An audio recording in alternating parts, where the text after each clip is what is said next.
హాయిగా పాటలు పాడుతున్నారా? ఇది స్కూల్ ఉందా లేదా నీకు? రోజు ఇవాళ సాటర్డే అని నా చిట్టుదరి స్కూల్ లేదు. కొండలలో నెలకొన్న సాంగ్ నేర్పించవా అని అడిగింది. సరేమా పాడు. మా అమ్మ అడుగు. సూపర్. అలా నేర్చుకుంటుంది. దానికి ఇంట్రెస్ట్ అంట. నువ్వు పాడినట్టు నాకు కూడా నేర్పించవా అడుగుతుంది. మా నేను బయటకు వెళ్తున్నాను. నువ్వు కల్పిస్తాను చెప్పాక నేను కలుపుకుంటాను. ఏంటి నువ్వు కల్పిస్తాను చెప్పాక నేను కలుపుకుని తింటాను. తర్వాత బయటకు వెళ్ళాలి. పని వచ్చేస్తాను కాసేపట్లో. నువ్వు రావురా? వస్తాను. ఈసారి డెఫినెట్గా వస్తే నేను తింటాను. ఏం చేసావు చూపించు. సరే బాక్స్ లో పెట్టిస్తా. పోనీ తీసుకెళ్తావా? సరే ఏం చేసావు మరి? ఏం చేసావంటే గుర్తొచ్చింది. పప్పులో తాలిపోయడం వచ్చింది. అవునా? ఏం పప్పు అసలు ఎందుకు నువ్వు చేసింది? ఆకుకూర పప్పు. ఏం ఆకుకూర? పాలకూర కాదనుకుంటా. చెప్పుకో, ఆలోచించు. కొమ్మ తీసి మెంతి కూర కాదు, మెంతి కూర. అబ్బా బాగా చేయదు కదా మమ్మీ. అది చేయదా?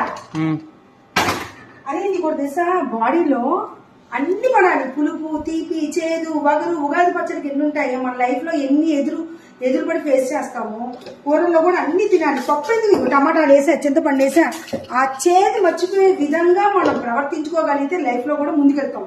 చేదు క్షణాలను కూడా మర్చిపోయేట్టు చేసుకుంటాం కదా. అలానే తిండి కూడా అంతే. ఏం కదా 5 నిమిషాలు తాలింపు వేస్తే అలాగే నువ్వు మళ్ళీ వస్తానన్నావు కదా.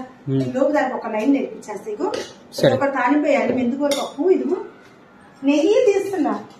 ఇదిగో పచ్చడి. ఏం పచ్చడి చెప్పు? ఏం పచ్చడి? సొరకాయ పచ్చడి, రసము. యాక్చువల్ గా మామిడికాయ పప్పు వేద్దామని తీసారా, అది ఏమైంది అనుకున్నావు? తీయ ఉంది. మారిన కొండలలో నెలకొన్న సాంగ్ మొత్తం నేర్చుకున్నాక మీకు పాడి చూపిద్దామా కదా? నేను ఒకసారి గమదని సనిదమగసాను అనకూడదు. గమదని సనిదమగసా అన్నాను. Very good. అన్న బాయ్ చెప్పు. చెప్తుంది. దప్ప కాదు, దమ్మగసా.